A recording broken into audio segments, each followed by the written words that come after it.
നമസ്കാരം. ഇന്ന് എന്നോടൊപ്പം ചേരുന്നത് വി ഗോപാലകൃഷ്ണൻ, റിട്ടയർഡ് AIG ആണ്. സ്വാഗതം സർ. വന്ദേ മാതരം. നമ്മൾ കഴിഞ്ഞ ദിവസങ്ങളിലെല്ലാം തന്നെ ഇന്ത്യ പാക് ആ ഒരു സംഘർഷങ്ങളെ കാര്യങ്ങളൊക്കെ സംസാരിച്ചതായിരുന്നതാണ്. അതിനുശേഷം ആ ദിവസം തന്നെയാണ് വെടിനിർത്തൽ പ്രഖ്യാപനം ഉണ്ടാകുന്നത്. അതായത് ഇന്ത്യ സമഗ്രമായിട്ട് ആധിപത്യം പുലർത്തിക്കൊണ്ടിരിക്കെ പാകിസ്ഥാന്റെ ഓരോ നീക്കങ്ങൾക്കും ശക്തമായ തിരിച്ചടി നൽകിക്കൊണ്ടിരിക്കുകയായിരുന്നു. അപ്രതീക്ഷിതമായി അമേരിക്കയുടെ ഭാഗത്തു നിന്നാണ് അത് ഔദ്യോഗികമായി നമ്മൾ അറിയുന്നത്. ട്രംപ് ആയിരുന്നു അതിൻ്റെ ഒരു വെടിനിർത്തൽ വന്നു എന്ന രീതിയിൽ അറിയിച്ചത്. ഇന്ത്യക്ക് എന്തുകൊണ്ട് നേരിട്ട് അതിനുശേഷമുള്ള വിക്രം മിശ്രിയാണെന്നുള്ളത് വന്ന് പറയുന്നത് ഇതുപോലെ ഔദ്യോഗികമായി ഇന്ത്യ വെടിനിർത്തി എന്നൊക്കെ പറയുന്നത്, വെടിനിർത്തൽ നടത്തിയെന്ന് പറയുന്നത്.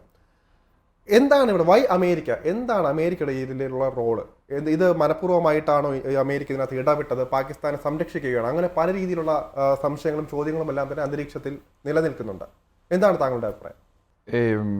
ആദ്യമായിട്ട് ഞാൻ പറയട്ടെ, ഈ വെടിനിർത്തലല്ല നമ്മുടെ ഒരു മാധ്യമമല്ല, പത്രം TV അല്ല ഞാൻ ഉദ്ദേശിക്കുന്നത്. നമ്മുടെ ഔദ്യോഗികമായിട്ട് വെടിനിർത്തലല്ല, സ്റ്റോപ്പേജ് ഓഫ് വാറാണ്. വെടി നിർത്തിയിട്ടില്ല, വെടി ഇപ്പോഴും നിർത്തിയിട്ടില്ല.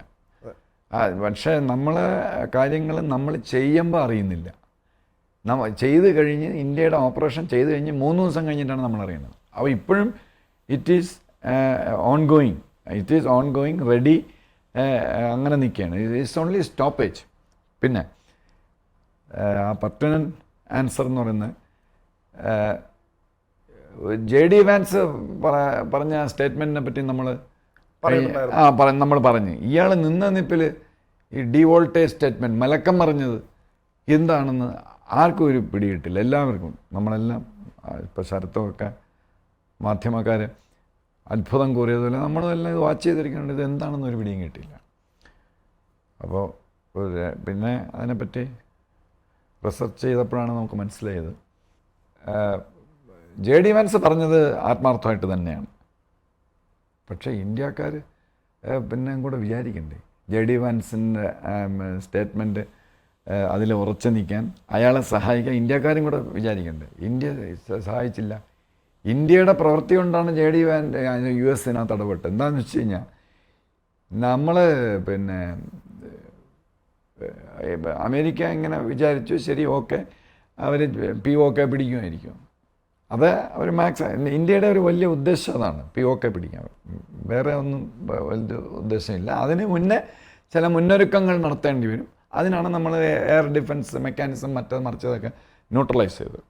പക്ഷെ അതിൽ ഇടപെടാൻ 2 കാരണമാണ് ഉണ്ടായത് പ്രധാനം. ഒന്ന്, പിന്നെ ന്യൂക്ലിയർ നമ്മൾ നേരത്തെ നമ്മൾ സംസാരിച്ചിരുന്ന അവരുടെ ഇത് തപ്പിക്കൊണ്ട് പോയി അമേരിക്കയും സൗദിയും കൂടെ കൊണ്ടുപോയി എന്ന് പറഞ്ഞു. അതിൽ തന്നെയാണ് ഞാൻ ഉറച്ചു നിൽക്കുന്നത്. ഞാൻ വീണ്ടും വെരിഫൈ ചെയ്തു. ഇപ്പം ഞാനിങ്ങനെ പറഞ്ഞെന്ന് പറഞ്ഞ് ഗവൺമെൻറ് ഓഫ് ഇന്ത്യൻ്റെ കഴുത്തിലൊന്നും പിടിക്കില്ല. അത് തീർച്ചയായിട്ടും രഹസ്യ സംഗതി തന്നെയാണ്. കാരണം ഈ പാകിസ്ഥാനെ അമേരിക്കയ്ക്ക് തീരെ വിശ്വാസമില്ല. അവർക്ക് പാകിസ്ഥാൻ സുഹൃത്തുമാണ്, ടൂളാണ്, എന്നാൽ ഡേഞ്ചറസ് വെപ്പണാണ്. ഞാൻ ഒബാമയുടെ അത് എല്ലാവർക്കും മനസ്സിലായല്ലോ. പൈസയും വാങ്ങിച്ചിട്ട് ഒബാമ ഇപ്പം പിടിക്കും എന്നൊക്കെ പറഞ്ഞിട്ട് ഒബാമയെ കൊണ്ട് അബദാബാദിൽ മിലിറ്ററി അക്കാഡമിയുടെ തൊട്ടപ്പുറത്ത് കൊണ്ട് അമേരിക്ക അത് കണ്ടുപിടിച്ചു. അപ്പോൾ അതേപോലെ എപ്പോഴും ഇവന്മാരെ സംശയമുണ്ട് പാകിസ്ഥാൻ. അതുകൊണ്ട് ഇവന്മാർ ഈ ബോംബ് പിന്നെ ഇറാന് ഭയങ്കര ദേഷ്യമാണല്ലോ അമേരിക്ക. പിന്നെ അല്ലെങ്കിൽ ടെററിസ്റ്റുകൾക്കോ കൊടുത്താലോ, ഹാൻഡ് ഓവർ ചെയ്തല്ലോ, പൈസയ്ക്ക് വേണ്ടി പാകിസ്ഥാൻ ആർമി എന്തും ചെയ്യും. അതുകൊണ്ട് 2-3 വർഷം മുമ്പ് തന്നെ നമ്മൾ നേരത്തെ ഡിസ്കസ് ചെയ്തില്ല, ഇതിനെ അങ്ങ് അഴിച്ചു മാറ്റി. എന്നിട്ട് അതിൻ്റെ കോഡും എല്ലാം മാറ്റി. അപ്പോൾ പാകിസ്ഥാന് എന്നാലും പാകിസ്ഥാൻ കിടന്ന് കരഞ്ഞാണ്, ഇപ്പോൾ ഒന്നുമില്ല, ഇപ്പോൾ അങ്ങനെ ഇങ്ങനെ ഞങ്ങളെന്നാൽ ഡർട്ടി ബോംബ് ഉണ്ടായിക്കോട്ടെ എന്നിട്ട് ചോദിച്ചാണ്. അമേരിക്ക അറിയാതെ ഒന്നും ചെയ്യില്ല.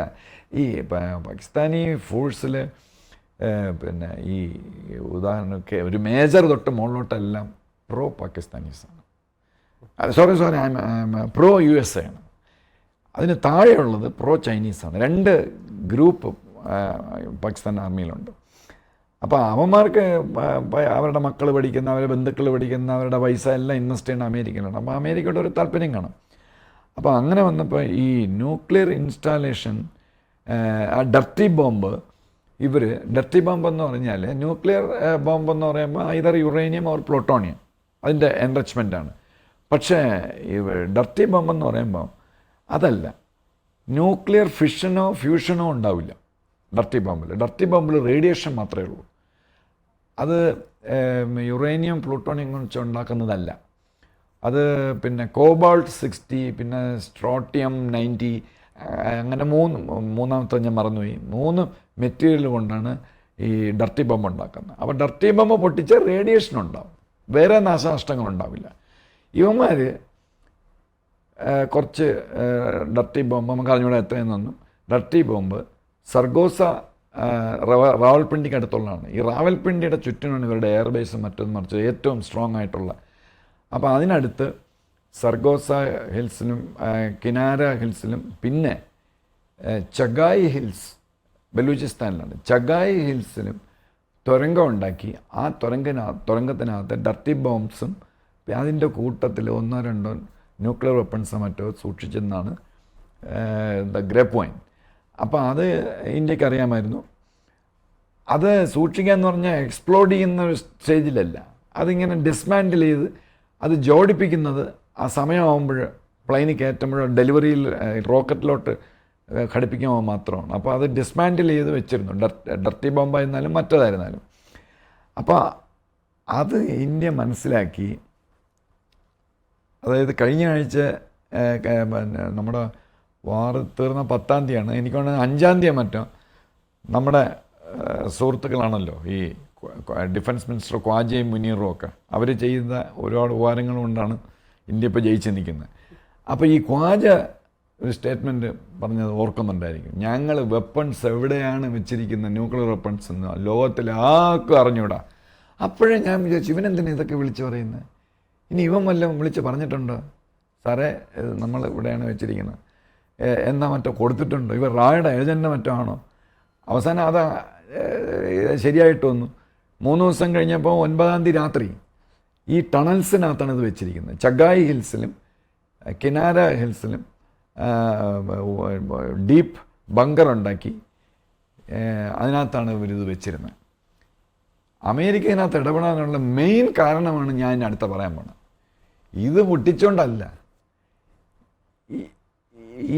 ഇതിൻ്റെ ചഗായി ഹിൽസിലും കിനാര ഹിൽസിലും ഉള്ള ടണലിനെ പ്രൊട്ടക്റ്റ് ചെയ്ത് നിൽക്കുന്നത് അമേരിക്കൻ ഫോഴ്സസാണ്. That is a thing. American ഫോഴ്സസാണ് അത് പ്രൊട്ടക്റ്റ് ചെയ്ത് നിൽക്കുന്നത്. ഇവന്മാരെ ഏൽപ്പിച്ച് കഴിഞ്ഞാൽ അത് ശരിയാവില്ല എന്ന് മറ്റോ കണ്ടിട്ടായിരിക്കും, അല്ലെങ്കിൽ ഇവന്മാർ കടത്തിക്കൊണ്ട് പോകുന്ന മറ്റോ വെച്ചിട്ടായിരിക്കാം. നിനക്ക് പൈസ വേണമെങ്കിൽ ഞങ്ങൾ പറയണ പോലൊക്കെ കേൾക്കണം എന്ന് പാകിസ്ഥാൻ ആർമി എടുത്ത് പറഞ്ഞിട്ടുണ്ട്. അങ്ങനെയായിരിക്കും അത് അവിടെ നിന്ന്. അവിടെയാണ് കയറി ബോംബ് ചെയ്തത്. നമുക്കത് ചെയ്യാതിരിക്കാൻ പറ്റില്ല. അമേരിക്കക്കാരവിടെ സോൾജേഴ്സ് അവിടെ നിൽക്കണം പറഞ്ഞ് അമേരിക്ക പറഞ്ഞിട്ടുണ്ടോ?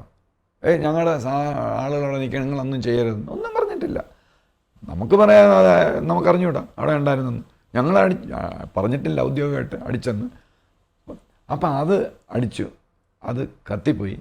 അതായത് നമ്മുടെ ബ്രഹ്മോസ് മിസൈൽ വെച്ച് അടിച്ചപ്പോൾ 5000-6000 സെൻറ്റിഗ്രേഡിലാണ് ആ ഹീറ്റ് വരുന്നത്. അതിൽ ഇത് ഈ ഡർട്ടി ബോംബ് കത്തിപ്പോയി. അഥവാ മറ്റേ ന്യൂക്ലിയർ 1-2 അതും കത്തിപ്പോവും. യുറേനിയം പ്ലൂട്ടോണിയം എല്ലാം ഈ ടെമ്പറേച്ചറിൽ കത്തിപ്പോവും. അപ്പോൾ ഈ ഡർട്ടി ബോംബിൽ നിന്ന് റേഡിയേഷൻ ഉണ്ടോ എന്ന് പാകിസ്ഥാന് വെപ്രാളമായി. അപ്പോൾ പാകിസ്ഥാൻ പിന്നെ മുനീർ തന്നെയാണ് അന്തം വിട്ട് വാങ് വി മറ്റേ ചൈനീസ് വിദേശകാര്യമന്ത്രിയെ വിളിച്ച്. അപ്പോൾ ചൈനയെ ഇങ്ങനെ അന്തം വിട്ട് നിൽക്കുകയാണ്. കാരണം ഇതെങ്ങനെ ഇവന്മാർ ഇതടിച്ചു? ഇവരെല്ലാം പ്ലാൻ ചെയ്യുന്നതെന്ന് പറഞ്ഞാൽ ഇന്ത്യ എങ്ങനെയായിരിക്കും ഒന്നിങ്ങനെ അറ്റാക്ക് ചെയ്യുന്നത് ഇതുപോലുള്ളത്. മറ്റേ എയർ ഡിഫൻസ് മെക്കാനിസം ഉണ്ടല്ലോ, അപ്പോൾ അതുവഴി അങ്ങനെ ഇങ്ങനെയൊക്കെ ഒരു പ്ലാനുണ്ട്. പക്ഷേ ഇന്ത്യ അതെല്ലാം തെറ്റിച്ച് കളഞ്ഞു. ആരും വിചാരിക്കാത്ത രീതിയിൽ അത് ഞാൻ പുറകെ പറയാം. അങ്ങനെ ഈ US ഫോഴ്സസിലെ കുറച്ച് പേര് 5-6 പേര് ചത്തുപോയി. അതൊന്ന്. പിന്നെ അതിൻ്റെ കൂട്ടത്തിൽ ഈ F-16 പ്ലെയിൻ നമ്മൾ എന്തുകൊണ്ടാണ് നമ്മൾ F-35 F-16 ഒക്കെ നമ്മൾ എന്നേ വാങ്ങിച്ചാൽ, അതാണല്ലോ അവർക്കുള്ള നമ്മളുമായിട്ടുള്ള തർക്കം. നിങ്ങൾ റഷ്യക്കാരെ മാത്രമേ വാങ്ങിക്കുന്നുള്ളൂ. ഈ അമേരിക്കയുടെ വെപ്പൺസ് വാങ്ങിച്ചാലുള്ള വലിയൊരു പ്രോബ്ലം ഇതുവരെ ആർക്കും അവരത് കൺസ്ട്രക്ഷൻ ചെയ്ത് കൊടുത്തിട്ടില്ല. ഉള്ള പ്രോബ്ലം എന്ന് പറഞ്ഞാൽ ഒരു F-16 പാകിസ്ഥാൻ ഇപ്പോൾ ഏകദേശം 65 F-16 അമേരിക്ക കൊടുത്തിട്ടുണ്ട്. അത് ടോപ്പ് ക്വാളിറ്റി അല്ല, 15 വർഷം പഴക്കമുള്ള F-16 ആണ്. പിന്നെ അപ്പം നിങ്ങൾക്കിതൊന്നും ഓപ്പറേറ്റ് ചെയ്യാൻ ഞങ്ങൾ തരാം, പക്ഷേ ഇതാണ് കണ്ടീഷൻ, ഞങ്ങളുടെ ആളുകളും കൂടെ അവിടെ വരും. ഞങ്ങളുടെ മെന്നാണ് അത് സേഫ് ഗാർഡ് ചെയ്യുന്നത്, അതിൻ്റെ പ്രൊട്ടക്ഷൻ. അപ്പോൾ അതിനകത്തൊരു കിൽ സ്വിച്ച് ഉണ്ട്. അത് ഉക്രൈനും F-16 കൊടുത്തപ്പോൾ കിൽ സ്വിച്ച് ഇവർ കൂടെ പോയി. ആ കിൽ സ്വിച്ച് ഇട്ട് കൊടുത്തിട്ടാണ് പാകിസ്ഥാനി പൈലറ്റിനെ ഉക്രൈനി പൈലറ്റിനെ F-16 കയറ്റി വിടുന്നത്. പക്ഷേ എന്നിട്ടും ഉക്രൈനിൽ തകർന്നു വീണു. അത് അവർക്ക് ഉപയോഗിക്കാൻ അറിഞ്ഞൂടാ. They are not proficient Ukrainian pilots. അപ്പോൾ ഈ കിൽ സ്വിച്ച് ഓണാക്കിയിട്ടാണ് ഈ ടെക്നീഷ്യൻസ്, അമേരിക്കൻ ടെക്നീഷ്യൻസ് ഇതിനെ സെറ്റാക്കുന്നത്, ഈ F-16 പ്ലെയിനെ. അപ്പോൾ F-16 കൂടെ 65 F-16 ഉണ്ടെങ്കിൽ 5 ടെക്നീഷ്യൻ വെച്ച് അമേരിക്കൻസ് ഉണ്ട് ഒരു എയർക്രാഫ്റ്റിന്. അല്ല, അതിൽ 40 ആക്റ്റീവ് ഉള്ളെന്ന് പറയുന്നു, ബാക്കി കേടാണ്. അത് 25, I am not sure about it. 25 മറ്റേ F-16 ഉപയോഗിക്കാൻ പറ്റുള്ളൂ. മറ്റേതിന് സ്പെയർ പാർട്സ് ഇല്ല. ഇപ്പം 400 മില്യൺ സാങ്ഷൻ ചെയ്തിട്ടുണ്ട് സ്പെയർ പാർട്സ് അവർക്ക്. അപ്പം ഇവന്മാർ കൂടെ ഉണ്ട്, US എയർഫോഴ്സ് ഉണ്ട്. അപ്പോൾ ഈ അമേരിക്കയുടെ കണക്കൂട്ടൽ പോലും തെറ്റിച്ച് നമ്മൾ GPS ഉപയോഗിക്കാതെ, നമ്മൾ റഷ്യയുടെ ഗ്ലാസ്നോസ്റ്റ് ഉപയോഗിക്കാതെ, ചൈനയ്ക്കവിടെ നമുക്ക് ഉപയോഗിക്കാൻ ഒക്കില്ല, അവർക്ക് പാകിസ്ഥാനുണ്ട് GPS ഇക്വലൻ്റ് ആയിട്ടുള്ള, ഞാൻ മറന്നുപോയി ചൈനയുടെ. അപ്പോൾ അതൊന്നും ഒന്നീ ഇന്ത്യ, റഷ്യ അല്ലെങ്കിൽ അമേരിക്കയുടെ GPS ഉപയോഗിക്കും. നമ്മളിത് രണ്ടും ഉപയോഗിച്ചില്ല. അതാണ് ഈ ലോകം തന്നെ. ഇസ്രായേൽ ഞെട്ടിപ്പോയി എന്ന് പറഞ്ഞാൽ അത് തള്ളല്ല, ഫ്ലോണ്ടിങ് അല്ല, സത്യമാണ്. ഇസ്രായേൽ ഞെട്ടിപ്പോയി, ഇന്ത്യയുടെ ഏറ്റവും അടുത്ത സുഹൃത്ത് റഷ്യ ഞെട്ടിപ്പോയി, അമേരിക്ക ഞെട്ടിപ്പോയി. നാവിക് എന്ന് പറഞ്ഞാൽ നമ്മുടെ ഇൻ്റലിജൻസ് ആയിട്ട് ഡെവലപ്പ് ചെയ്ത സിസ്റ്റം ആണ് ഈ ഇപ്പോൾ പറഞ്ഞ ഈ സിസ്റ്റം ഉണ്ടെങ്കിൽ, നാവിക്കും GPS-ഉം ഗ്ലാസ്നോസ്റ്റും ഒക്കെ ഉണ്ടെങ്കിൽ ബ്രഹ്മോസ് വർക്ക് ചെയ്യുള്ളൂ, F-16 വർക്ക് ചെയ്യുള്ളൂ, റഫാൽ വർക്ക് ചെയ്യുള്ളൂ, പിന്നെ ഡ്രോൺസ് വർക്ക് ചെയ്യുള്ളൂ. ഇത്രയും ഈ സാധനം ഇല്ലാതെ വർക്ക് ചെയ്യില്ല.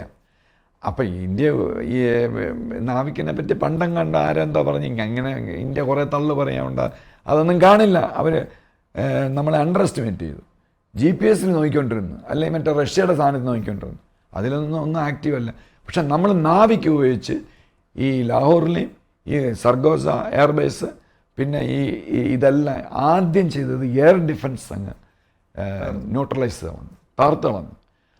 പിന്നെ നമുക്കങ്ങ് പിന്നെ ഫ്രീ ഫ്ലൈറ്റാണ്, കേക്ക് വാക്കിംഗ് ആയിരുന്നു. നമ്മുടെ ജെറ്റൊന്നും പോയിട്ടില്ല. അപ്പം ഈ അമേരിക്കൻസ് കൊല്ലപ്പെട്ടെന്ന് സംശയിക്കപ്പെടുന്നു. ഈ അമേരിക്കയുടെ ഒരു സോൾജറായാലും 2 സോൾജറായാലും അത് നഷ്ടപ്പെട്ട് കഴിഞ്ഞാൽ അവർക്കതൊരു വലിയ വിഷയമാണ്. അവർ രാജ്യങ്ങൾ തന്നെ ആക്രമിച്ചിട്ടുണ്ട്, അവർ 2 പോയെന്ന് പറഞ്ഞിട്ട്. അപ്പോൾ ഇതൊന്ന്.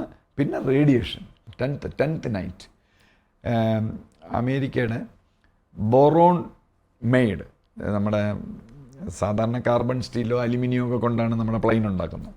ഇത് ബോറോൺ എന്ന് പറഞ്ഞൊരു മെറ്റലുണ്ട്, ബോറോൺ. ഈ ബോറോൺ എന്ന് പറയുന്നത് ഭയങ്കര ഹൈ ന്യൂക്ലിയർ ഫിഷൻ ഉള്ളിടത്ത് പോലും ഈ ടെമ്പറേച്ചർ വിത്ത്സ്റ്റാൻഡ് ചെയ്യും ഈ ഇതുകൊണ്ടുണ്ടാക്കിയ എയർക്രാഫ്റ്റ്. അപ്പോൾ ഇവന്മാർ കിടന്ന് നിലവിളിച്ചു. ഈവൻ വാങ്വി പോലും, ട്രേഡ് ടോക്കൊക്കെ നടന്നുകൊണ്ടിരിക്കുകയാണ് അമേരിക്കയായിട്ട്, വാങ്വി പോലും വിളിച്ചു എന്നുള്ളതാണ് പറയപ്പെടുന്നത്. പിന്നെ ഇയാളെ JD വാൻസിനെ വിളിച്ചു, നോട്ട് റൂബിയോ, JD വാൻസിനെ വിളിച്ചു. എന്ന് പറഞ്ഞാൽ ചൈന നാണം കെട്ട് നിൽക്കുകയാണ്. ഇവരുടെ കംപ്ലീറ്റ് ഇവരുടെ സിസ്റ്റമാണ് ഈ മറ്റേ GPS-ന് ഇക്വലൻ്റ് ആയിട്ടുള്ള ചൈനീസ് സിസ്റ്റമാണ് ഇവർ ഉപയോഗിച്ചിരുന്നത്, പാകിസ്ഥാൻ. അതെല്ലാം നിർവീര്യമാക്കി ആണിത് ചെയ്തത്. അപ്പോൾ പിന്നെ ഇനി രക്ഷയില്ല. ഇനി എല്ലാ ഇപ്പോൾ ചൈനീസ് മിസൈൽ ഇങ്ങോട്ട് വിട്ടു, തകർന്ന് പൊങ്ങി നമ്മുടെ ഇന്ത്യ അവിടെ വന്ന് എക്സ്പ്ലോഡ് ചെയ്യാതെ തറ വീണമെന്നാണ്. അത് നമ്മൾ അവരുടെ ഫ്യൂവലിൽ എന്തോ ചെയ്തെന്നൊക്കെയാണ് പറയുന്നത്. ഫ്യൂവൽ നേരെ വർക്ക് ചെയ്യാത്തതുകൊണ്ടാണ് അതിൻ്റെ ടാർഗറ്റ് നമ്മുടെ ഇവിടെ തകർന്നു വീണു, ഒരു ചൈനീസ് മിസൈൽ. അപ്പോൾ ഇതെല്ലാം കണ്ട് ചൈന ഇനി കൂടുതലും വഷളാവാതെ, വിയർക്കാതെ, നാണം കെടാതെ ഈ വാറ് അവർക്കും നിർത്തണം എന്നുള്ള ഒരിതുണ്ടായിരുന്നു. അങ്ങനെ വാങ്ങി വിളിച്ചു എന്ന് പറയപ്പെടുന്നു. പിന്നെ റേഡിയേഷൻ ഉണ്ട്, ഞങ്ങളെ രക്ഷിക്കണം എന്നൊക്കെ പറഞ്ഞ് അവർ പറഞ്ഞ് നിങ്ങൾ പിന്നെ ഇന്ത്യക്കാരെ വിളിക്കാൻ പറഞ്ഞു. അങ്ങനെയാണ് അവരുടെ DGM ഒക്കെ നമ്മളെ വിളിച്ചത്. അപ്പോൾ ഇതിനകത്ത് USA ഇടപെടാനുള്ള കാര്യം F-16 65X-16 ഉണ്ടെങ്കിൽ അപ്പോൾ അതിന് കണക്ക് കൂട്ടിയാൽ മതി. ഒരു 100-ൽ കൂടുതൽ US ഫോഴ്സസ് അവിടെ ഉണ്ട്. അപ്പോൾ എയർബേസ് എല്ലാം തകർന്നു. ഏത് എയർബേസിൽ F-16 എനിക്കറിഞ്ഞൂടാ, ഇന്ത്യക്കറിയാം, ഇന്ത്യയുടെ എയർഫോഴ്സിനറിയാം, മോഡിജിക്ക് അറിയാം, നമുക്കറിഞ്ഞൂടാ ഏതൊക്കെ F-16 എയർഫോഴ്സ് ബേസസ് ഇന്ത്യ തകർത്തു എന്നുള്ളത് നോബഡി നോസ്. അപ്പോൾ അവിടെയൊക്കെ കാഷ്വാലിറ്റി വരും, ഇനി ഫർദർ കാഷ്വാലിറ്റി വരും. And we were 15 hours away from capturing POK. ആ ഒരു ജങ്ചറിലാണ് USA ഇടപെട്ടത്.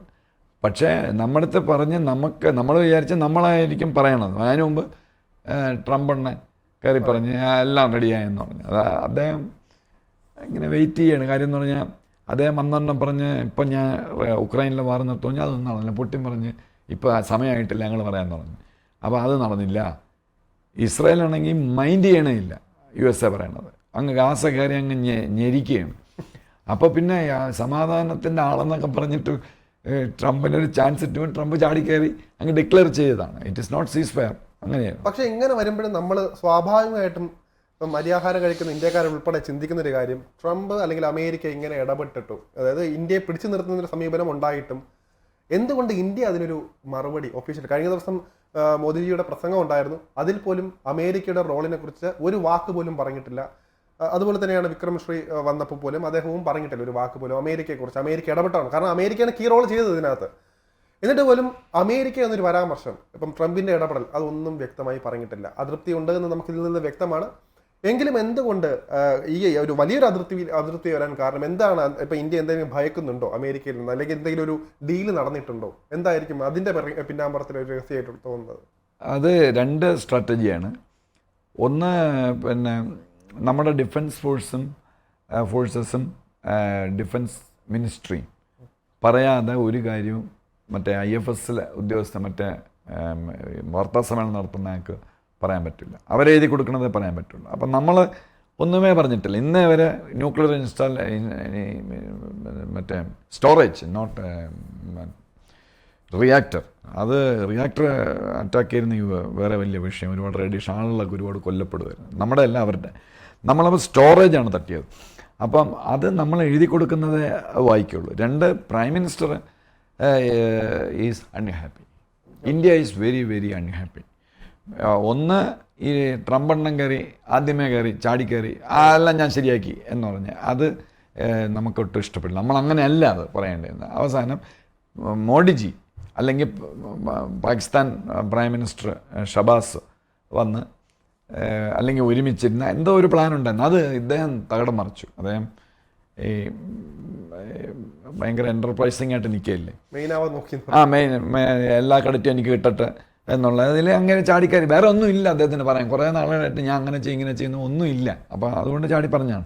അപ്പോൾ ഇന്ത്യ ഈസ് അൺഹാപ്പി. കാര്യം എന്ന് പറഞ്ഞാൽ ഞാനിപ്പോൾ പറഞ്ഞ പോലെ 15 hours അവേ ആയിരുന്നു POK പിടിക്കുന്നത്. ഞാൻ POK പിടിക്കാൻ പിന്നെ ആർമി അങ്ങ് കയറിയാൽ മതി. മറ്റേ എയർ ഡിഫൻസ് കംപ്ലീറ്റ് ന്യൂട്രലൈസ് ചെയ്ത് ഡിസ്ട്രോയ് ചെയ്ത് കളഞ്ഞു. ഈ POKയിൽ ഒരു വലിയ എയർബേസ് ഉണ്ടായിരുന്നു, ഞാൻ പേര് മറന്നുപോയി. അതിനെ അവർ കംപ്ലീറ്റ് ഡിസ്ട്രോയ് ചെയ്തത്. അപ്പോൾ പിന്നെ ഡിഫെൻഡ് ചെയ്യാനായിട്ട് ഒന്നും പാകിസ്ഥാനില്ല. അപ്പോൾ അങ്ങ് കയറിയാൽ മതിയായിരുന്നു. അത് ട്രംപ് സമ്മതിച്ചില്ല. അതെന്തുകൊണ്ടെന്ന് വെച്ചാൽ പിന്നെ അമേരിക്കയുടെ പഴയ അസുഖം, USAയുടെ പഴയ അസുഖം കംപ്ലീറ്റ് പോയിട്ടില്ല ഈ ട്രംപ് വന്നെങ്കിലും. ഞാൻ CIA ഒക്കെ പഴയ സ്വഭാവം തന്നെയാണ് ഇപ്പോഴും, ഒരു വ്യത്യാസം വന്നിട്ടില്ല. ട്രംപും നമ്മുടെ കശ്യപും ഒക്കെ ഉണ്ടെങ്കിലും ഇവന്മാരെ കംപ്ലീറ്റ്. ഇപ്പം പോലീസിലൊരു പുതിയൊരു DGP വന്നാൽ ഒറ്റ ദിവസം കൊണ്ട് എന്നെയൊക്കെ പറഞ്ഞ് പിരിച്ചുവിടാൻ പറ്റും. ഞാൻ പഴയ പരിപാടികളൊക്കെ ചെയ്തുകൊണ്ടൊക്കെ ഇരിക്കും, വരുമ്പം ചെറുതായിട്ടൊന്ന് സ്ലോ ചെയ്യുമെന്നൊക്കെ എന്നെ പറഞ്ഞു വിടണം. അപ്പം അതേപോലെ CIA അവിടുത്തെ ഡീപ് സ്റ്റേറ്റിനെയൊക്കെ കംപ്ലീറ്റ് സ്റ്റാഫിനെ മാറ്റാൻ പറ്റില്ല. അദ്ദേഹം ചെറിയൊരു ഉപരിതലത്തിൽ ഒരു ട്രിമ്മിങ് നടത്തിയെന്നേ ഉള്ളൂ. അപ്പോൾ പിന്നെ ഇവന്മാർ പഴയ സ്വഭാവം തന്നെയാണ്. അമേരിക്കയുടെ പോളിസി പ്രകാരം ഞാൻ ബലമായി വിശ്വസിക്കുന്നത് ഒരിക്കലും പാകിസ്ഥാനെ അവർ തള്ളിക്കളയില്ല. പാകിസ്ഥാനെ അവർക്ക് വേണം. ഇന്ത്യ ആക്രമിക്കാനല്ല, പാകിസ്ഥാനെ കൊണ്ട് വേറെ പല പല കാരണങ്ങൾ. ഇപ്പോൾ ബംഗ്ലാദേശിനെ അവരെ അവർ പിടിച്ചിരിക്കുകയാണ്. പാകിസ്ഥാനിൽ ബേസ് വേണം അമേരിക്കയ്ക്ക്, ഇവിടെ ബേസ് വേണം, ബംഗ്ലാദേശിൽ ബേസ് വേണം, ബർമയെ കൺട്രോൾ. ഇതെല്ലാം ആൻറ്റി ചൈനയാണ്. അതിൻ്റെ കൂട്ടത്തിൽ ഈ പിന്നെ ഈ ഇന്ത്യ ഇനി എന്തൊക്കെ പറഞ്ഞാലും അവരിപ്പോൾ ട്രേഡിന് വേണ്ടി ഇന്ത്യയെ കെട്ടിപ്പിടിക്കുന്നു, ഇന്ത്യക്ക് ഒരുപാട് ആയുധങ്ങൾ തരുന്നു, അത് വിസ്കിയുടെ ഇറക്കുമതി ചെയ്യുന്നു, അതൊക്കെ സത്യമാണ്. പക്ഷെ ഉള്ളിൻ്റെ ഉള്ളിൽ അമേരിക്ക എല്ലാവരോടും അങ്ങനെയാണ്, USA ഒരു പോളിസി അങ്ങനെയാണ്. ഇന്ത്യ അത്ര ഒരു വിശ്വാസം അവർക്കില്ല. വിശ്വസിക്കുന്നു എന്ന് കാണുന്നുള്ളൂ. ഇന്ത്യക്കാർ ഇടയ്ക്കിടയ്ക്ക് ഇന്ത്യക്കാരെ സ്വഭാവം കാണിക്കും, ഇടയ്ക്കിടയ്ക്ക് ഇതിൻ്റെ ഗുണം മാറും. ഇപ്പം പറഞ്ഞാൽ കേൾക്കില്ല.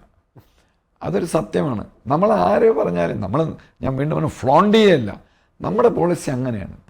ഈവൻ ഞാൻ ഇന്ദിരാജിയുടെ സമയത്ത് പോലും ഞാൻ അത് ക്രിട്ടിസൈസ് ചെയ്യില്ല. ഇന്ദിരാജിയും അങ്ങനെ ഒരു സ്റ്റാൻഡാണ്. പിന്നെ വന്ന പലരും അങ്ങനെയൊന്നും അല്ലായിരുന്നു. പക്ഷേ ഇന്ദിരാജിക്ക് അങ്ങനെ ഒരു സ്റ്റാൻഡ് ഉണ്ടായിരുന്നു, മോഡിജിക്കും അത് തന്നെയാണ് സ്റ്റാൻഡ്. അങ്ങനെ കയറിയ എല്ലാവരും നമ്മൾ കളിക്കാൻ സമ്മതിക്കില്ല. ഇപ്പം നമ്മൾ റഷ്യയുടെ സാധനം വാങ്ങിക്കും. ഇപ്പോൾ S-500 ഉദാഹരണം, S-500 അത് നടപ്പിലായി കഴിഞ്ഞാൽ അതിഭയങ്കര ഇതാണ്, അത് അഡ്വാൻറ്റേജ്. അത് S-500 ഇവിടെ ഉണ്ടാക്കാൻ പോവുകയാണ്. ചൈനയ്ക്ക് പോലും കൊടുത്തിട്ടില്ല S-500. ഈ ഇന്ത്യയിൽ ഉണ്ടാക്കാൻ പോവുകയാണ്. റഷ്യ ഇങ്ങനെ നിർബന്ധിച്ചുകൊണ്ടിരിക്കുകയാണ്. അപ്പം അത് ഒരു വലിയ നേട്ടമാണ്. S-500 എന്ന് പറഞ്ഞാൽ it's A very powerful weapon. ഇപ്പം ഈ യുദ്ധത്തിൽ ഒരു കീ റോളാണ് ബ്രഹ്മോസും S-400 വഹിച്ചത്. അപ്പോൾ S-500 എന്ന് പറയുന്നത് അമേരിക്കയ്ക്ക് അതിന് ഇക്വലൻ്റ് ഉണ്ടോ എന്ന് തന്നെ എനിക്ക് സംശയമാണ്. അപ്പം ഇന്ത്യയെ നമുക്ക് സഹായിക്കാം, ഇന്ത്യ കൂടെ നിർത്താം. പക്ഷേ ഇവന്മാരെ എപ്പോഴും ഒന്ന് കൺട്രോൾ ചെയ്യണമെങ്കിൽ നമ്മളിലൊരു പാകിസ്ഥാൻ വേണം. അങ്ങനെ ചൈനയെ ഇഷ്ടമല്ല, ചൈന അമേരിക്കയ്ക്ക് ഇഷ്ടമല്ല. ചൈന തട്ടും, ചിലപ്പോൾ 5 ആക്കിയോ അല്ലെങ്കിൽ അവിടെ അട്ടിമറിച്ച് വേറൊരു വാങ്വി കയറി, നമുക്ക് അറിഞ്ഞൂടാ എന്താണെന്നുള്ളത്. അമേരിക്കയ്ക്ക് ഒരു പ്ലാൻ കാണും. ഈവൻ ചൈനക്കകത്ത് തന്നെ ചൈനയ്ക്ക് എതിരായിട്ടൊരു പ്ലാനുണ്ട്. പക്ഷെ പാകിസ്ഥാനെ വിട്ടുകളയേണ്ട എന്നുള്ളതാണ്. കാര്യം ഞാൻ നല്ല അനുസരണമാണ്, നല്ല ഡോബർമാനാണ്. ഈ പിന്നെ കൂറുള്ള ഫെയ്ത്ത്ഫുൾ ഡോബർമാനാണ് ഈ, അല്ലെങ്കിൽ ജർമ്മൻ ഷെപ്പേർഡാണ് പാകിസ്ഥാൻ. പിന്നെ ഒന്നും നോ എന്ന് പറയില്ല, പറയണല്ലെങ്കിൽ ഒത്തിരി പൈസ കൊടുക്കണമെന്നേ ഉള്ളൂ. ബിസ്ക്കറ്റ് കൊടുത്താൽ ഡോബർമാൻ എന്തും ചെയ്യുമെന്ന് പറഞ്ഞാൽ ഇവർക്ക് ഇടയ്ക്കിടയ്ക്ക് കുറച്ച് പൈസ, അവർക്ക് പീനട്സാണ് USA ഈ ആർമിക്ക് കൊടുക്കുക. അവന്മാരതുകൊണ്ട് അവർ പിന്നെ വേറെ ഒരിടത്തും കൊണ്ട് പാർക്ക് ചെയ്യില്ല. അതെല്ലാം നമ്മുടെ രാജ്യത്ത് അമേരിക്കയിലും UK കൊണ്ട് പാർക്ക് ചെയ്യുള്ളൂ. പിന്നെ ഇവന്മാർ ഈ പാകിസ്ഥാൻ ആർമി ജനറൽസിന് ഭയങ്കര ബുദ്ധിയൊക്കെ ഉണ്ടെങ്കിലും അവരുടെ ഈ മറ്റേ സബോർഡിനേറ്റ് ഫോഴ്സ് ഉണ്ടല്ലോ, ഞാൻ പറയുന്ന ഇത് ഓഫീസറിൻ്റെ താഴെ ഉള്ള അവർ ആക്ച്വലി മിടുക്ക് കൂടുതലാണ് ആക്ച്വലി. പക്ഷേ ഇവന്മാരിത് ടാലി ചെയ്ത് പോകുന്നില്ല. എന്താണെന്ന് പറഞ്ഞു കഴിഞ്ഞാൽ ഇവന്മാർ ഭയങ്കര സുഖലോലുപന്മാരാണ്. ഞാൻ നേരത്തെ പറഞ്ഞില്ലേ, ഇയാൾ താമസിക്കുന്ന തന്നെ നമ്മുടെ രാഷ്ട്രപതി ഭവൻ തോറ്റുപോകുന്ന സ്ഥലത്താണ് ഈ മൗലവി മുനീർ താമസിക്കുന്നത്. പാലസ് കൊടുത്തിരിക്കുകയാണ്. അപ്പോൾ ഇവന്മാർക്ക് നേരെ മണ്ണം എപ്പോഴും വിസ്കി, എല്ലാവരും വെള്ളമടി, ഭയങ്കരമായിട്ട് മദ്യപിക്കുന്നവരാണ്.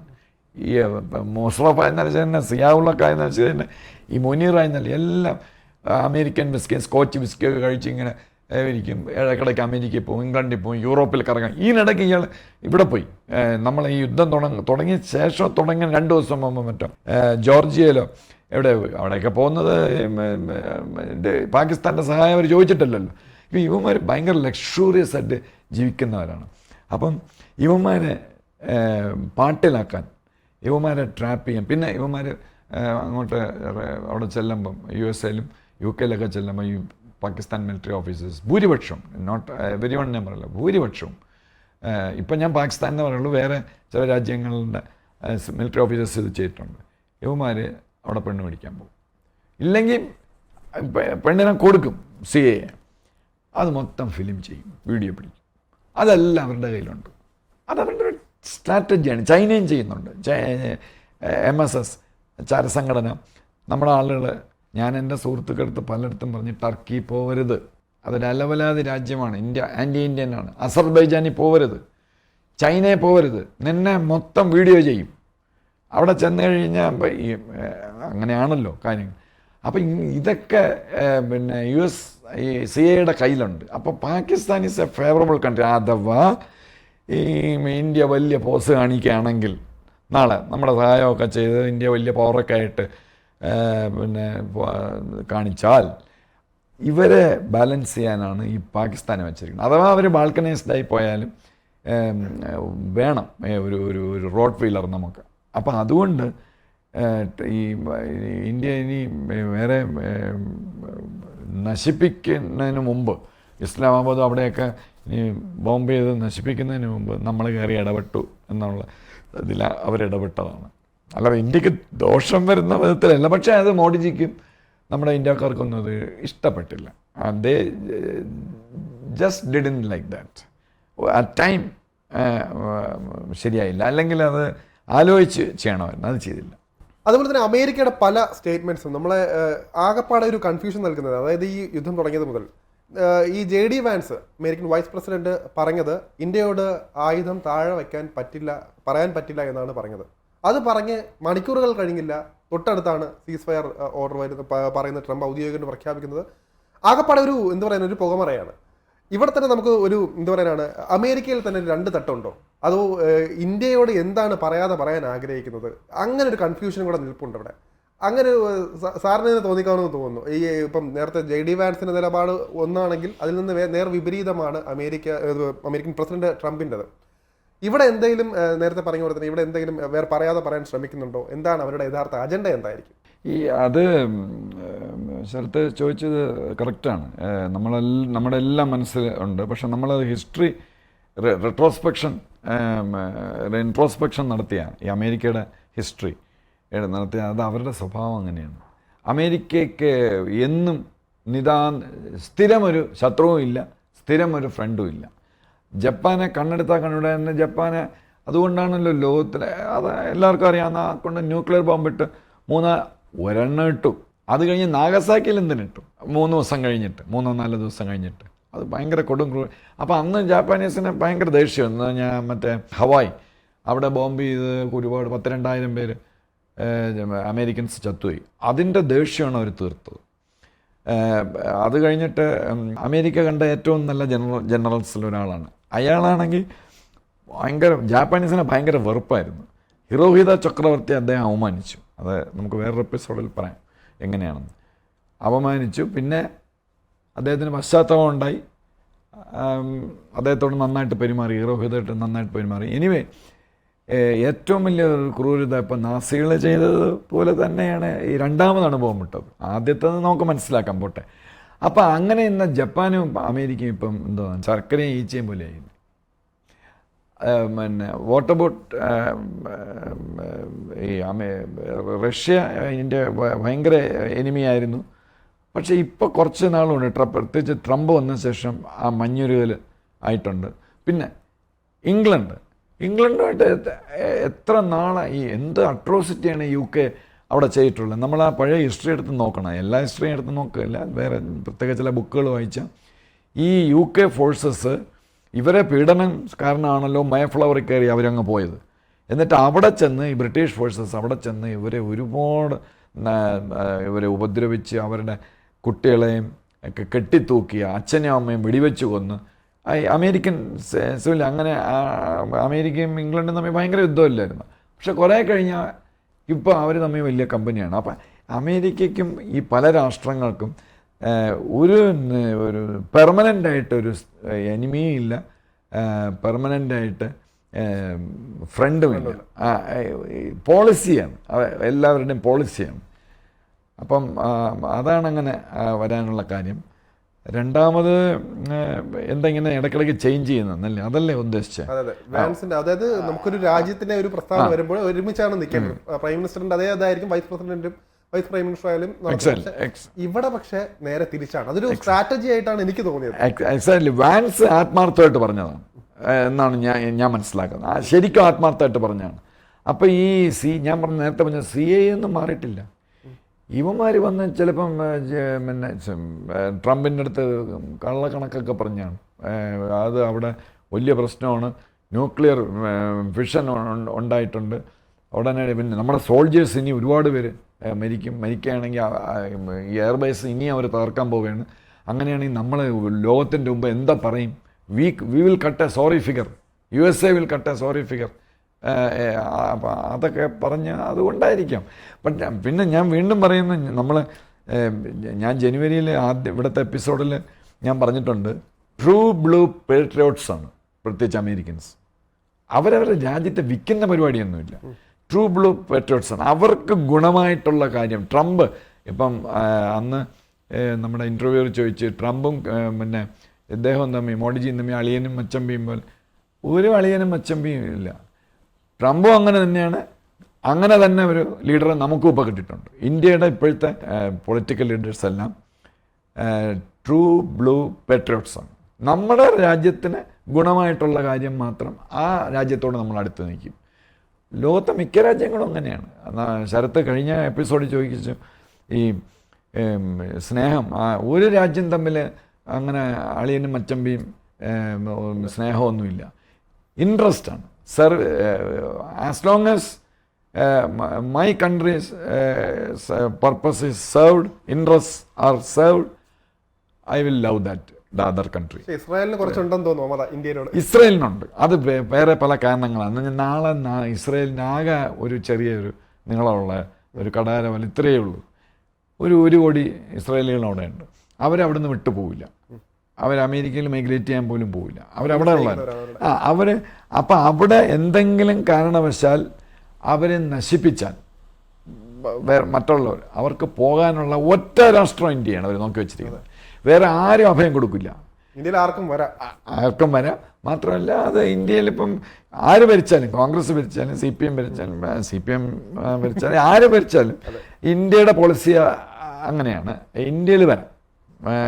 നമ്മളെ പ്രത്യേകിച്ച് ഇപ്പം മോഡിജിയുടെയൊക്കെ ഭരണകാലത്ത് നമ്മൾ അത് ഒരുപാട് ഇമ്പോർട്ടൻസ് അവർക്ക് കൊടുക്കുന്നുണ്ട്. നമുക്ക് ഉപകാരം മാത്രം ചെയ്തിട്ടുള്ള ഒരു രാജ്യമാണ് ഇസ്രായേൽ. മാത്രമല്ല നമ്മൾ അവരെ എതിർക്കുകയും അവമാനിക്കുകയും ചെയ്തു യുണൈറ്റഡ് നേഷൻസിൽ പാലസ്റ്റൈൻ വിഷയത്തിൽ. പലപ്പോഴും RF തന്നെ കെട്ടിപ്പിടിച്ച് ഇന്ദിരാജി ചെയ്ത ഒരു കാര്യം എനിക്ക് ഏറ്റവും അധികം ദേഷ്യമുള്ളൊരു കാര്യം തന്നെ. RF തന്നെ ഈസ് എ ടെററിസ്റ്റ്. മ്യൂണിക് മറ്റേ അറ്റാക്കിൽ Munich Olympics he was one of the accused. അപ്പോൾ ആ ടെററിസ്റ്റിനെ ഇന്ദിരാജി കെട്ടിപ്പിടിച്ചത് എനിക്ക് ഒട്ടും അപ്രീഷിയേറ്റ് ചെയ്യാൻ പറ്റില്ല. ചിലപ്പോൾ ഒരുപക്ഷെ പോളിസിയുടെ ഭാഗമായിരിക്കും. ഇസ്ലാമിക കൺട്രീസിനെ സോപ്പിടാനുള്ളതായിരിക്കാം. പൈസ കൊടുത്തു, പിന്നെ വലിയൊരു വാൻ കൊടുത്തു. മറ്റേ ബ്രിട്ടീഷ് ഒരു വാൻ ഉണ്ടല്ലോ ഫേമസ് SUV, അത് കൊടുത്തു ഫ്രീ ആയിട്ട്. അപ്പം അതൊക്കെ ഇസ്രായേലിന് ഭയങ്കര ദേഷ്യമുള്ള കാര്യം. എന്നിട്ടും അങ്ങനെ ഒരു രാജ്യം ലോകത്തൊരിടത്തും ഇല്ല. എപ്പോഴൊക്കെ ഇന്ത്യക്ക് ആവശ്യമുണ്ടോ ഇസ്രായേലിന് അവർ ഓടി വരും. കഹൂട്ട ന്യൂക്ലിയർ പ്ലാന്റ് ബോംബ് ചെയ്ത് തകർക്കാം, പക്ഷെ റീഫ്യൂൽ ചെയ്യാനുള്ള സൗകര്യം നിങ്ങൾ ചെയ്തു തന്നാണ്. അന്ന് ഒറ്റ റേഞ്ചിന് കഹൂട്ട പോയിട്ട് ഇസ്രായേലിലേക്ക് തിരിച്ചു പോകാൻ പറ്റില്ല. പക്ഷെ അന്ന് രാജീവ് ജി ആയിരുന്നു നമ്മുടെ പ്രൈം മിനിസ്റ്റർ. അദ്ദേഹം പറ്റില്ല എന്ന് പറഞ്ഞു. അന്നത്തെ കമ്പൽഷൻസ് ഒക്കെ വെച്ചിട്ട് പറ്റില്ല എന്ന് പറഞ്ഞു. അന്ന് ഇസ്രായേലിനെ നമ്മൾ ഓക്കെ ചെയ്തിരുന്നെങ്കിൽ ഈ ന്യൂക്ലിയർ വെപ്പൺസ് അവർ ഡെവലപ്പ് ചെയ്യില്ലായിരുന്നു. അപ്പോൾ ഇസ്രായേലിന് നമ്മളോടൊരു വല്ലാത്തൊരു സ്നേഹമാണ്.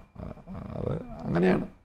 അവസാനമായിട്ടൊരു ചോദ്യം കൂടെ. അതായത് പാകിസ്ഥാൻ ഈ വെടിനിർത്തൽ പറഞ്ഞതിന് ശേഷവും പാകിസ്ഥാൻ കൃത്യമായിട്ടൊരു ആക്രമണ പരമ്പര, അതായത് ചൊറിയലാണെന്ന് പറയാം, ഇന്ത്യയെ ചൊറിഞ്ഞുകൊണ്ടിരിക്കുകയാണ്, ഇങ്ങനെ ഇപ്പോഴും തുടർന്നുകൊണ്ടിരിക്കുന്നു. എന്ത് കണ്ടിട്ടാണ് സത്യം പറയുന്നത്? ഇതാണ് നമുക്ക് സാധാരണ ചോദിക്കുന്നത്. എന്ത് കണ്ടിട്ടാണ്? ആരെങ്കിലും ഒരു ധൈര്യം ഉണ്ടെങ്കിലല്ലേ അവരങ്ങനെ ചെയ്യുകയുള്ളൂ. ഇന്ത്യ വേണമെങ്കിൽ നേരത്തെ പറഞ്ഞ പോലെ തന്നെ ഇന്ത്യ ഒന്ന് ഇറങ്ങി തിരിച്ചെങ്കിൽ അവർ മണിക്കൂറുകളുണ്ട് അവർ ഭിന്നമാവും. എന്നിട്ടും എന്ത് കണ്ടിട്ടായിരിക്കും പാകിസ്ഥാൻ, എന്ത് ധൈര്യം കണ്ടിട്ടായിരിക്കും പാകിസ്ഥാൻ ഇങ്ങനത്തെ കടും കൈകൾ ചെയ്തുകൊണ്ടിരിക്കുന്നത്? ഈ ഇന്ത്യയുടെ ടോട്ടൽ ഫോഴ്സിൽ നമ്മുടെ ആംഡ് ഫോഴ്സിൻ്റെ 5% ആണ് ഈ 5 ദിവസം നമ്മൾ ഉപയോഗിച്ചു. 5%. പാകിസ്ഥാൻ്റെ 28% മറ്റോ സ്പെൻഡായി. പാകിസ്ഥാൻ അറിഞ്ഞോളത്തുണ്ടല്ല. പക്ഷേ ഞാൻ നേരത്തെ പറഞ്ഞതുപോലെ ഈ പാകിസ്ഥാൻ ആർമിക്കകത്തൊരു കൂ വന്നിട്ടുണ്ട്. ഇപ്പം നേരത്തെ ഉണ്ട്, കൂവല്ല, ഒരു ഡിവിഷനുണ്ട്. ഇപ്പം കൂ തന്നെ ഉണ്ടെന്ന് പറയപ്പെടുന്നു. ഈ മുനീറും ബാച്ചും എല്ലാം പ്രോ അമേരിക്കനാണ് എന്ന് ഞാൻ താമസിയാതെ എനിക്ക് വേണം മാക്സിമം 6 monthsനകത്ത് മുനീർ വണ്ടി കയറി സ്ഥലം വിടും USA USA തന്നെ പോവും. അല്ലെങ്കിൽ ആദ്യം UK പോവും, എന്നിട്ട് USA വേണ്ട സഹായമൊക്കെ ചെയ്യും. അപ്പോൾ ഈ ഒരു ലെവൽ ഓഫീസേഴ്സ്, കമ്മീഷൻഡ് ഓഫീസേഴ്സ് ഭൂരിപക്ഷവും pro American, pro Canadian, pro British. അവരുടെ അസറ്റ്സ് അവിടെ കിടക്കണമെന്നാണ്. പക്ഷെ പാകിസ്ഥാനിലെ മറ്റേ ലോവർ റാങ്കിലുള്ള അവർ പ്രോ ചൈനീസാണ് ഒരു ഭൂരിപക്ഷം. അങ്ങനെ ഒരു division pro Chinese, pro American ഉണ്ട്. അപ്പോൾ ചൈനയ്ക്ക് ഇങ്ങനെ വാങ്ങിയൊക്കെ വിളിക്കുകയും പിടിക്കുകയൊക്കെ ചെയ്തെങ്കിലും ഇങ്ങനെ നിങ്ങളിപ്പോൾ പറഞ്ഞ പോലെ ഇങ്ങനെ ചൊറിഞ്ഞുകൊണ്ടിരിക്കണം എപ്പോഴും ഇന്ത്യയെ. അങ്ങനെ അമേരിക്കയ്ക്ക് ഒരു ഐ ഹാൻഡ് കൊടുത്ത് അമേരിക്ക അങ്ങനെ ക്രെഡിറ്റ് എല്ലാം കൊള്ളണം ശരിയല്ലല്ലോ. നമ്മളും വിചാരിച്ച വല്ലതൊക്കെ ചെയ്യും. അത് ചൈനയാണ് അതിൻ്റെ പിന്നിൽ. ഇതിപ്പം ഇന്നലെയും പിന്നെ ഞാൻ നോക്കാം ഈ ഡ്രോൺ പറത്തിയതെല്ലാം അത് ഈ കേണൽ പറഞ്ഞാൽ ഇവൻ താഴോട്ടിരിക്കണം. ഇന്ത്യൻ ആർമി അല്ലല്ലോ പാകിസ്ഥാൻ ആർമി. കേണൽ പറഞ്ഞ ഇവൻ താടിയും തടവി ഇവൻ കേൾക്കണ്ടേ? അപ്പം ഇവന്മാർ വിടുന്ന സാധനങ്ങളാണ്. ഒരു ഫണ്ടമെൻ്റലിസം ഒരു വലിയൊരു ഫാക്ടറാണ് ഇതിനകത്ത്, ഈ പാകിസ്ഥാൻ ആർമിക്കകത്ത്. അതുണ്ട് ആ ഫണ്ടമെൻ്റലിസം. അതുകൊണ്ടാണ് വയലേഷൻ വന്നത്. അവർ പിന്നെ വേറൊരു കാര്യം, ഒരു ഹിഡൻ അജണ്ട കാണും. ട്രംപ് ഇന്ത്യയും തമ്മിൽ തെറ്റിക്കാനായിരിക്കും. ഞാൻ ട്രംപ് പറഞ്ഞ് എല്ലാം റെഡിയായെന്ന്. അപ്പോൾ ഇന്ത്യ കയറി അടിച്ചാൽ പിന്നെ ട്രംപിന് ദേഷ്യം വരണമെങ്കിൽ വരട്ടെ. അങ്ങനെ ഒരു ഹിഡൻ പോളിസിയും അവർക്ക് കാണും. ചൈനയുടെ ബുദ്ധിയായിരിക്കും അത്. ഇന്ത്യയും ട്രംപും തമ്മിൽ തെറ്റാൻ. എന്തായാലും ഒരു കാര്യം കൂടെ അതിനോട് ചോദിക്കണമെന്നുണ്ട്. അതായത് അവസാനമായിട്ട് ഇന്ത്യ ഇപ്പോൾ ഇന്ത്യ കൊടുത്തിരിക്കുന്ന മറുപടികൾ, ഇന്ത്യയുടെ സ്ട്രാറ്റജി പ്ലാൻ എല്ലാം തന്നെ നമുക്ക് താങ്കൾ തന്നെ നേരത്തെ പറഞ്ഞിട്ടുണ്ട്, കൃത്യമായിട്ട് ഇന്ത്യൻ മണ്ണിൽ വിട്ടുപോകാതെ ഇന്ത്യക്കുള്ളിൽ തന്നെ നിൽക്കുന്ന രഹസ്യമായിട്ട് പലതും തീർത്തിട്ടുണ്ട്, മറ്റ് രാജ്യങ്ങൾക്ക് പോലും ചിന്തിക്കാൻ പറ്റാത്ത രീതിയിൽ. എന്തായാലും ഇത് ഫലവത്താണോ? ഇന്ത്യയുടെ ഇപ്പോൾ ഈ ഒരു നീക്കം കറക്റ്റ് ആയിട്ടായിരുന്നു? ഹിറ്റ് ചെയ്യേണ്ടടുത്ത് തന്നെ ഹിറ്റ് ചെയ്തിട്ടുണ്ടോ? എനിക്ക് മലയാളത്തിൽ പറയുന്നതിനേക്കാളും ഞാൻ ഈ വേർഡാണ് പറയുന്നത്. സബ്ലൈം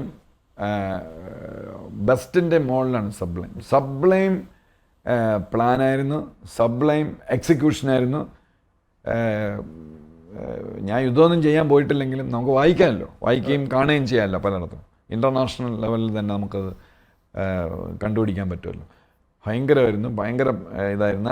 അതുകൊണ്ടാണ് അദ്ദേഹം അൺഹാപ്പി ആയത്, നമ്മുടെ മോഡിജി. കാര്യം എന്ന് പറഞ്ഞാൽ അതങ്ങ് എടുത്താനെ കംപ്ലീറ്റ്. ആ POK അങ്ങ് പിടിച്ചിട. ഈ POK നമ്മൾ കിടന്ന് പിടിക്കാൻ ഇങ്ങനെ ടാർഗറ്റ് ചെയ്യേണ്ട പ്രധാന കാര്യം, അവിടെ വക്കാൻ കോറിഡോർ എന്ന് പറഞ്ഞൊരു സാധനമുണ്ട്. ഈ വക്കാൻ കോറിഡോർ പിടിച്ചാൽ ഇപ്പോൾ പാകിസ്ഥാൻ എയർ സ്പേസ് ക്ലോസ് ചെയ്യുമ്പോൾ നമ്മൾ ഒമാൻ വഴി ചുറ്റി പോകുകയെന്ന് പറഞ്ഞാൽ അത് ഭയങ്കര സർക്യൂഷ്യസ് റൂട്ടാണ്. യൂറോപ്പിൽ പോകാൻ ഏറ്റവും എളുപ്പമുള്ള റൂട്ടാണ് ഈ വക്കാൻ കോറിഡോർ. വക്കാൻ ആക്ച്വലി അഫ്ഗാനിസ്ഥാൻ്റെ കീഴിലാണ്, പക്ഷെ നമുക്ക് തരും. അപ്പം അത് പിടിക്കുക എന്നുള്ളതാണ്. ഈ ടോപ്പോഗ്രാഫിക്കലി നമ്മുടെ മോസ്റ്റ് ഡിസഡ്വാൻറ്റേജസ് പൊസിഷനിലാണ് ഈ നമ്മുടെ നെഹ്റുവും MI6 എല്ലാം കൂടെ ചേർന്ന് ഇന്ത്യ ക്രിയേറ്റ് ചെയ്ത്. അവർ അതിനെപ്പറ്റി ആലോചിച്ചില്ല. പാകിസ്ഥാൻ ഭയങ്കര അഡ്വാൻറ്റേജസ് പൊസിഷനാണ്. അപ്പോൾ അത് തിരുത്താൻ വേണ്ടിയാണ് നമ്മൾ വക്കാൻ കോറിഡോർ പിടിക്കാനും ബംഗ്ലാദേശിലെ ചിറ്റഗോങ് ഇന്നല്ലെങ്കിൽ നാളെ അത് നമ്മുടെ കൈവരുത്താനും ഒക്കെ നമ്മൾ ആലോചിക്കുന്നത്. നമ്മൾ ആ ഒരു ഡിസഡ്വാൻറ്റേജ് നമ്മൾ ഓവർകം ചെയ്യാനാണ്. ഇത് എല്ലാം നന്നായിരുന്നു, പക്ഷേ ഈ ഇന്ത്യ പോലും ഒരുപക്ഷെ വാൻസൊക്കെ വിളിച്ചപ്പോഴായിരിക്കും അറിഞ്ഞത് ഈ അമേരിക്കൻ സോൾജേഴ്സ് കൊല്ലപ്പെട്ടിട്ടുണ്ടെന്ന്. അത് നമ്മൾ അറിഞ്ഞില്ല. F-16 കൂടെ ഇവന്മാർ കാണുമെന്നറിയാം, പക്ഷെ നമ്മളത് ചെയ്തു, ആരും ഒന്നും പറഞ്ഞില്ല. പക്ഷേ ഈ അമേരിക്കക്കാർ കൊല്ലപ്പെട്ടിട്ടുണ്ടായിരിക്കും. അതുകൊണ്ടാണ് പിന്നെ നമുക്ക് അമേരിക്ക ആവശ്യമാണ്, കംപ്ലീറ്റ് തള്ളിക്കളയാൻ പറ്റില്ല. ചൈന, റഷ്യ ആ കാര്യത്തിൽ നമ്മളോട് നിൽക്കില്ല. ചൈന എന്ന് പറഞ്ഞാൽ അവർ ബ്രദേഴ്സ് അല്ലേ. പണ്ട് റഷ്യ പറഞ്ഞിട്ടുണ്ട് ബ്രദേഴ്സ് തമ്മിലുള്ള യുദ്ധമാണ്, ഞങ്ങൾ ഇടപെടില്ല എന്ന്. അപ്പം നമുക്ക് അമേരിക്കയെ കംപ്ലീറ്റ് തള്ളിക്കളയാൻ പറ്റില്ല. അമേരിക്കയ്ക്ക് നമ്മളെ ആവശ്യമാണ്, ട്രേഡ്, മറ്റേ വേൾഡ് ഫാക്ടറി. അപ്പോൾ അതുകൊണ്ട് കേട്ടതാണ്. പക്ഷേ എന്നും പറഞ്ഞ് എന്ത് പോക്കത്തിനും പാകിസ്ഥാൻ ഇനി കാണിക്കാൻ വന്ന് അത് തീർച്ചയായിട്ടും അത് അമേരിക്കയ്ക്കും അറിയാതെ. പിന്നെ വേറൊരു കാര്യം, ഈ USA 80 വർഷമായിട്ട് നമ്മളെ സപ്പോർട്ട് ചെയ്തില്ലല്ലോ. നമുക്ക് ഈ USA ചൈനയും ഇല്ലാതെയല്ലേ നമ്മൾ ജീവിച്ചത്. റഷ്യ മാത്രമല്ലേ ഉണ്ടായിരുന്നുള്ളൂ, ഇസ്രായേലും പിന്നെ ഈ അടുത്ത കാലത്ത് ഫ്രാൻസും അല്ല. അപ്പം അങ്ങനെ ഒരു സിറ്റുവേഷൻ വന്നാൽ ഇന്ത്യ സർവൈവ് ചെയ്യും, ഇന്ത്യ ജീവിക്കും, അത് വേറെ കാര്യം. അപ്പോൾ അതുകൊണ്ട് നമുക്ക് ക്ഷീണമൊന്നും വന്നിട്ടില്ല. അവർക്ക് പാകിസ്ഥാനും മനസ്സിലായി കാണും, എല്ലാവർക്കും മനസ്സിലായി കാണും. ഇനി ഈ പരിപാടി, പഴയ പരിപാടികളിൽ ഫൽഗാം പോലത്തെ പരിപാടികൾ ചെയ്തു കഴിഞ്ഞാൽ ഇനി സ്ട്രെയിറ്റ് അവേ, ഇനി വെയിറ്റ് ചെയ്യുന്നില്ല, സ്ട്രെയിറ്റ് അവേ അടിക്കും എന്നൊക്കെ പാകിസ്ഥാനും അറിയേണ്ടതാണ്. പിന്നെ ഇത് ഈ പ്രോപ്പപ്പ് ചെയ്യാൻ, ഇൻസ്റ്റിഗേറ്റ് ചെയ്യാൻ ആരെങ്കിലും വേണം. ചൈന ഉണ്ടായിരുന്നു, പക്ഷെ ഇപ്പോൾ ചൈന ആകെ വെട്ടിലായി. ഇനി ചൈനയുടെ വെപ്പൺസ് ആരും വാങ്ങിക്കില്ല. ഒരു വാർ നടക്കുമ്പോൾ ലോകം മുഴുക്കെ ശ്രദ്ധിക്കുകയാണ്. അപ്പോൾ ഇപ്പോൾ റഷ്യ ആണെങ്കിൽ ജമ്പിങ് അപ്പ് ആൻഡ് ഡൗൺ, ഭയങ്കര സക്സസ്, അവരെ ബ്രഹ്മോസ് മറ്റത് മറിച്ച് ഇനി അതിനൊക്കെ ഭയങ്കര ഡിമാൻഡാവും. അപ്പം അപ്പം അതുകൊണ്ട് നമ്മുടെ ഇതിനകത്ത് ഒരു പാളിച്ചയും വന്നതായിട്ട് എനിക്ക് അറിഞ്ഞുകൊണ്ട് പിന്നെ നമുക്ക് ഒരു പാളിച്ച വന്നിട്ടുണ്ട്. അത് പറയാതെ ഞാൻ വിട്ടുപോകും. ഒരു പാളിച്ച നമുക്കുണ്ട്. അത് നമ്മൾ ഇവിടെ മലയാളത്തിൽ ചെയ്തതെന്ന് പറഞ്ഞാൽ അവർ അറിയണമെന്നില്ല, അത് വേണ്ടപ്പെട്ട റെസ്പോൺസിബിളായിട്ടുള്ളത്. പക്ഷേ അറിയുമെങ്കിൽ കൈകൂപ്പി പറയുകയാണ്, നമ്മുടെ വാർ ഇൻഫർമേഷൻ സ്ട്രാറ്റജി ഈസ് ബിലോ പാർ. ഈ ഇന്ത്യയിൽ ഏറ്റവും അധികം പൈസ ഇൻവെസ്റ്റ് ചെയ്തിരിക്കുന്ന രാജ്യം ജപ്പാന് പുറത്ത് ഏറ്റവും അധികം ഇൻവെസ്റ്റ് ചെയ്തിരിക്കുന്നത് ജപ്പാൻ ഇന്ത്യയിലാണ്. അപ്പോൾ ജപ്പാന് തമ്മിൽ ഒരു ഇസ്രയേൽ പോലുള്ളൊരു ബൊണോമിയാണ്. ആ ജപ്പാൻ മീഡിയ പോലും 5 റഫേൽ വെടിവെച്ചിട്ട് പിന്നെ പാകിസ്ഥാൻ എഴുതി കൊടുത്തത് അതേപോലെ ഇടയാണ്. എൻ്റെ 1-2 കോണ്ടാക്ട്സും എൻ്റെ സുഹൃത്തുക്കളും ഓസ്ട്രേലിയയിൽ നിന്നും USA എന്നൊക്കെ വിളിച്ചിട്ട് പറഞ്ഞു അവിടെ മുഴുക്ക പാകിസ്ഥാൻ ജയിച്ചു എന്നുള്ള രീതിയിലാണ് മീഡിയ അടിച്ച്. അതെ കറക്റ്റ്, എക്സാക്ട്ലി. അതെന്തുകൊണ്ടെന്ന് പറഞ്ഞു കഴിഞ്ഞാൽ നമുക്ക് എന്തിനാ പറഞ്ഞാൽ നമുക്കൊരു ഇൻ്റർനാഷണൽ ചാനൽ, ഇംഗ്ലീഷിലൊരു ചാനൽ 2015 വിയോൺ ചാനൽ വന്നപ്പോഴാണ് നമുക്കുള്ളത്. അതിനും ഇല്ലായിരുന്നു. ഇവിടെ ഹിന്ദി പറഞ്ഞുകൊണ്ടിരുന്ന ലോകത്തിൽ ആര് കേൾക്കും? നമുക്കൊരു ചാനലില്ലായിരുന്നു. അപ്പോൾ ഇത് വാർ നടത്തിയാൽ പോരാ, വാർ ഇൻഫർമേഷൻ സ്ട്രാറ്റജിയും കൂടെ നന്നായിരിക്കണം. അത് തീർച്ചയായിട്ടും മോഡിജിയുടെ നമ്മുടെ അദ്ദേഹത്തിൻ്റെ ജയശങ്കർജിയുടെയൊക്കെ ശ്രദ്ധ അതിനകത്ത് പെടുമെന്ന് വിചാരിക്കുന്നു. ഒരുപാട് നമ്മൾ മാറ്റണം. അവർ പച്ച കള്ളമാണ് ഈ പാകിസ്ഥാൻ അടിച്ചു വിടുന്നത്. BBC ഒക്കെ ആൻറ്റി ഇന്ത്യൻ ആണ്. പണ്ടേ ഞാൻ എൻ്റെ വീട്ടിൽ നിന്ന് 25 വർഷമായി BBC സ്ക്രാപ്പ് ചെയ്തിട്ട് ഒരു നല്ല കാര്യം ഇന്ത്യയെ പറ്റി പറയാം. ഞാൻ യൂറോപ്പിൽ 1.5 വർഷം ഞാൻ ഉണ്ടായിരുന്നു. ഞാൻ ഈ BBC അവിടെ വെച്ചാണ് മനസ്സിലായത്. നമ്മളെ ഇവിടെ എന്തെങ്കിലും ഭിക്ഷക്കാരനോ പാമ്പാട്ടിയോ അല്ലെങ്കിൽ ആളുകൾ ചാവണമെന്നുണ്ടെങ്കിൽ അവൻ ഫ്രണ്ടിലെടുത്ത് വെച്ച് കാണിക്കും. നമ്മുടെ അബ്ദുൽ കലാമിനെ പ്രസിഡൻ്റാക്കിയത് മിണ്ടിയില്ല. അന്ന് ലോകത്തിലെ 10 മിസൈൽസ് ടോപ്പ് സയൻറ്റിസ്റ്റ് ഒരാളാണ് അദ്ദേഹത്തിന് നമ്മൾ പ്രസിഡൻ്റാക്കിയപ്പോൾ BBC മിണ്ടിയില്ല. ഞാൻ 3 ദിവസം നോക്കി യൂറോപ്യൻ ബ്രോഡ്കാസ്റ്റ് ടെലികാസ്റ്റിൽ മിണ്ടിയില്ല. അന്ന് ഇന്ത്യ ഒരു വലിയൊരു പൃഥ്വി മിസൈൽ നമ്മൾ വിക്ഷേപിച്ചു 2001-2 മിണ്ടിയില്ല BBC. അതേസമയം എനിക്കൊന്നും മനസ്സിലായില്ലെങ്കിൽ ജർമ്മൻ ചാനലും സ്പാനിഷ് ചാനലും ഒക്കെ വെച്ചപ്പോൾ അവരിതെല്ലാം പറഞ്ഞു, അബ്ദുൽ കലാം സാറിനെ കാണിക്കുകയും ചെയ്തു. അവരൊക്കെ ഈ വെസ്റ്റ് ഇപ്പോഴും അതാണ് നമ്മളെ war information strategy not up to the mark. ഇപ്പം വെസ്റ്റിൽ അമേരിക്കയിലും ജപ്പാനിലും ഈ എലൈറ്റ് കൺട്രീസിലെല്ലാം ഇന്ത്യക്ക് എഗൻസ്റ്റ് ആയിട്ടുള്ള മീഡിയയിലെ ഒരു വികാരമുണ്ട്. അത് നമ്മൾ അഡ്രസ്സ് ചെയ്യുന്നില്ല. അത് is high time to stop it. നമ്മളും പലതും കുറേ കള്ളം പറയേണ്ടി വരും. അത് നമ്മൾ കൈകാര്യം ചെയ്യുന്നതിൽ ചെറിയൊരു വീഴ്ച പറ്റിയിട്ടുണ്ട് നമുക്ക്. ആ ഒരു കാര്യം ഒഴിച്ച് വാർ ഇൻഫർമേഷൻ സ്ട്രാറ്റജി ഒഴിച്ച് ബാക്കിയെല്ലാം എക്സലൻ്റ് ആയിരുന്നു. Pakistan backbone is battered. വളരെ നന്ദി സാർ വിലയേറിയ വാക്കുകൾക്ക്. വന്ദേ മാതരം.